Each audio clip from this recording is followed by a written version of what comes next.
Je sais pas si vous avez remarqué, mais la plupart des gens utilisent en quelque sorte leurs applications de gestion de notes comme des cimetières.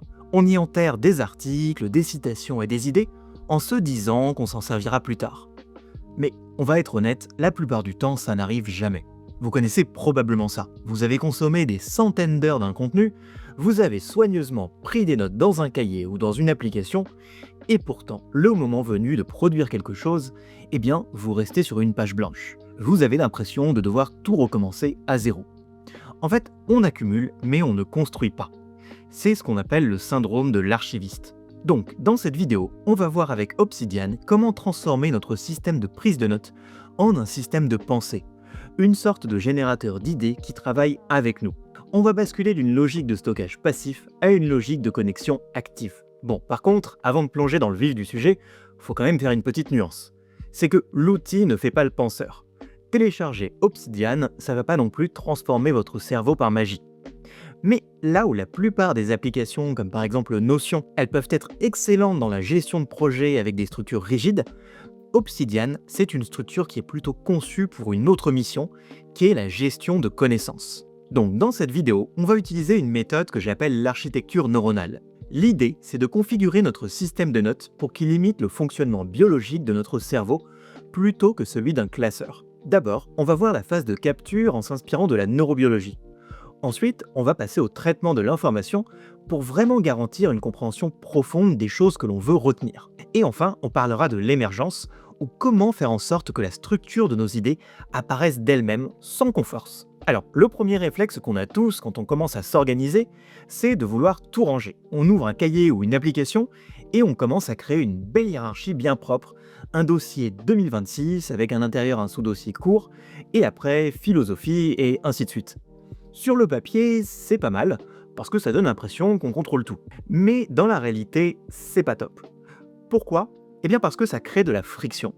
À chaque fois qu'on a une idée ou qu'on capture une information, ça nous force à nous demander où est-ce que je vais ranger ça ? Cette petite question, elle impose une charge cognitive. Bon, après, c'est pas le plus grave non plus, ça peut avoir une certaine utilité, parce que justement, ça nous force à nous interroger sur ce que l'on écrit. On va voir plus tard, ça c'est intéressant. Le plus grave, c'est qu'on part du principe qu'une idée n'appartient qu'à un seul endroit, alors que la connaissance, en fait, elle ne fonctionne pas comme ça. Si on prend un concept comme la discipline, est-ce que ça va dans productivité ? Est-ce que ça va dans psychologie ou peut-être dans la santé ? Si on l'enferme dans un dossier, on coupe artificiellement les ponts avec les autres domaines. C'est pour ça que notre architecture neuronale, elle va privilégier les liens plutôt que les lieux. Une idée, elle doit pouvoir se trouver à l'intersection de plusieurs concepts. Et ça, c'est pas juste une préférence logicielle, c'est vraiment comme ça que notre cerveau fonctionne. Ce principe, il repose sur une base scientifique qui est assez solide, qui est la loi de Hebb. Vous voyez, Donald Hebb, c'était un neuropsychologue, et il a résumé le fonctionnement de nos neurones par une formule, qui est que les neurones qui s'activent ensemble se connectent ensemble. Notre mémoire biologique, elle est associative, elle n'est pas hiérarchique. Si on y réfléchit 2 secondes, on ne se souvient pas du mot pomme parce qu'on a ouvert le dossier fruit dans notre cerveau. On s'en souvient parce que l'odeur d'une tarte, ça nous a rappelé un souvenir d'enfance, ou parce qu'on a vu la couleur rouge. Notre cerveau, il navigue de proche en proche. Donc, si on veut un système de notes performant, on doit arrêter de se battre contre notre biologie et plutôt commencer à l'imiter. Alors, comment appliquer ça concrètement dans Obsidian ? Eh bien, c'est là que ça va devenir intéressant. Et peut-être un peu effrayant pour les maniaques du rangement. La première règle, c'est la règle du zéro dossier, ou du moins du peu de dossiers. C'est juste un conseil, que j'applique pas forcément d'ailleurs, mais dans notre coffre-fort numérique, on va essayer de n'utiliser que très peu de dossiers pour classer nos notes. L'idée, c'est de tout laisser en vrac, à la racine, dans un dossier unique que l'on appelle général. L'objectif, c'est d'éliminer la friction dès l'entrée. À la place des dossiers, on va utiliser la bidirectionnalité. C'est vraiment le truc spécifique d'Obsidian. Dès que vous écrivez un concept important, par exemple le mot habitude, vous pouvez le mettre entre crochets. Et là, le logiciel va créer instantanément un lien vers une page habitude, qu'elle existe d'ailleurs ou pas. C'est ce qu'on appelle un wikilink. En faisant ça, on va tisser une toile. Dès maintenant, essayez de faire comme ça. À la fin de chaque note que vous écrivez, forcez-vous à créer au moins 2 liens vers des notes qui existent déjà dans notre système. Essayez de ne jamais laisser une note orpheline. Demandez-vous à quoi ça me fait penser ou qu'est-ce qui contredit cette idée. Si vous faites ça souvent, ça va vraiment vous servir sur le long terme parce que c'est cet effort conscient de connexion qui va transformer votre archive un peu morte en un réseau vivant qui est capable de faire émerger des idées que vous n'aviez pas prévues. Maintenant qu'on a vu comment connecter nos idées, il faut s'assurer qu'elles soient réellement exploitables. C'est là qu'on fait l'erreur la plus commune, le copier-coller.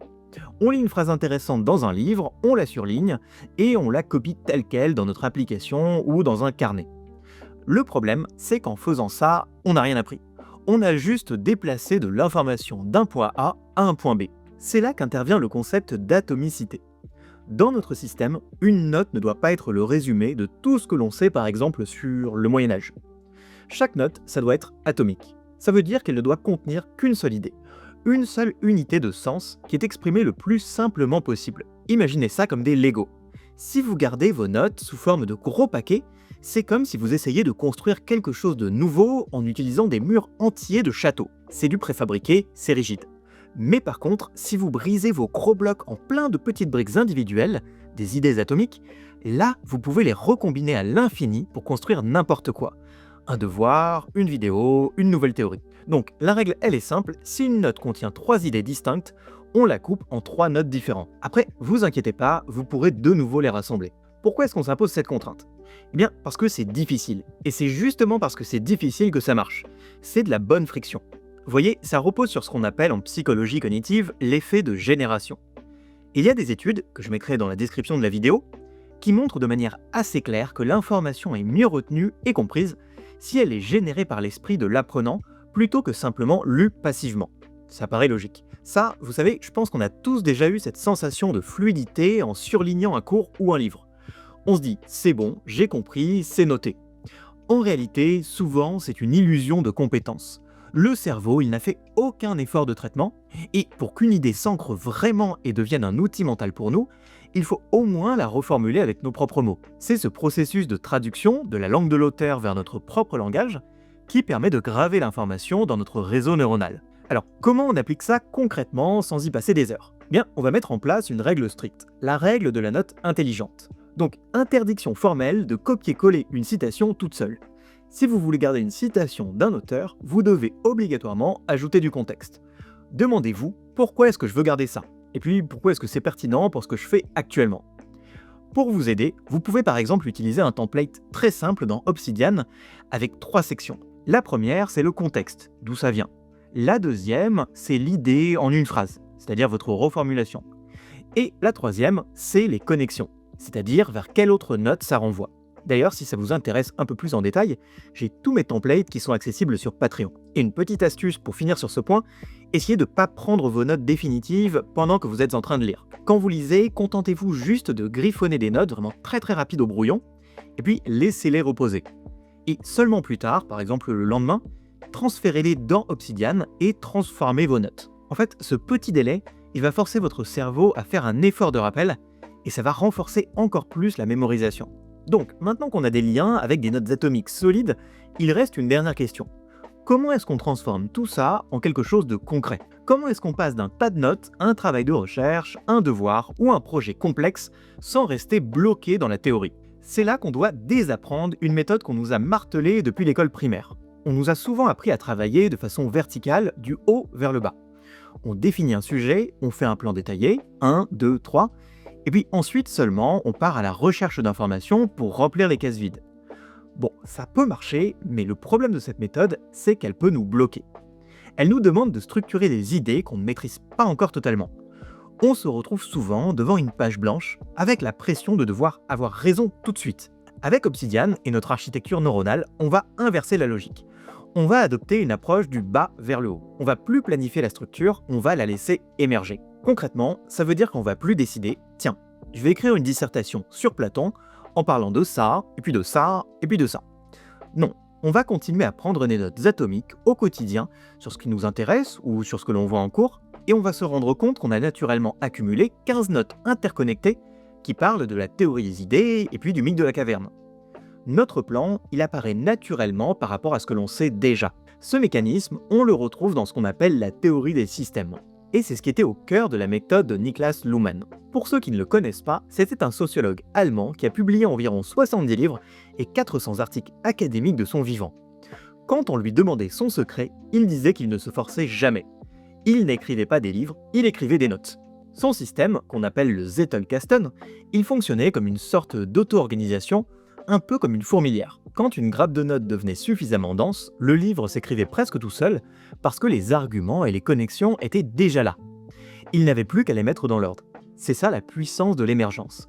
C'est que le tout devient supérieur à l'ensemble des parties. Alors, comment on reproduit ça dans Obsidian? D'abord, on va utiliser la vue graphique, le Graph View. Et on va s'en servir comme d'un outil de diagnostic. On va regarder notre graphe et on va chercher des nœuds. Ce sont des points où les lignes se croisent énormément. Si vous voyez qu'une note attire beaucoup de liens, son point, il va être très gros. C'est le signal que vous avez beaucoup travaillé sur ça. C'est là qu'il peut y avoir une bonne idée. Ensuite, une fois que vous avez repéré ce groupe de notes, vous pouvez utiliser ce qu'on appelle les MOC, ou les Maps of Content.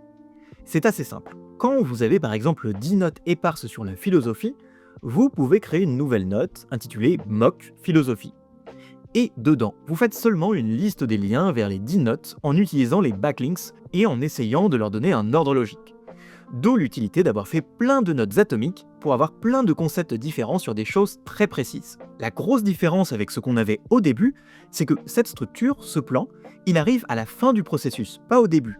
C'est une carte que vous avez dessinée après avoir exploré le territoire, et donc c'est beaucoup plus précis et beaucoup plus facile à réaliser. On va plus jamais partir d'une page blanche, on a toujours une abondance de matière avec toutes nos notes individuelles. Donc, pour résumer, ce qu'il faut retenir, c'est qu'Obsidian n'est pas là pour nous aider à mieux stocker nos documents, mais il est là pour nous aider à mieux penser. Si vous configurez votre système pour qu'il imite la structure associative de votre cerveau en vous forçant à reformuler et en laissant la structure émerger d'elle-même, vous allez arrêter de lutter contre votre propre biologie, et petit à petit, vous allez voir apparaître des choses super intéressantes. J'espère que ça aura pu vous aider. N'hésitez pas à me dire dans les commentaires si vous pensez que cette méthode peut vous être utile. Et puis, je l'espère, à bientôt dans une prochaine vidéo.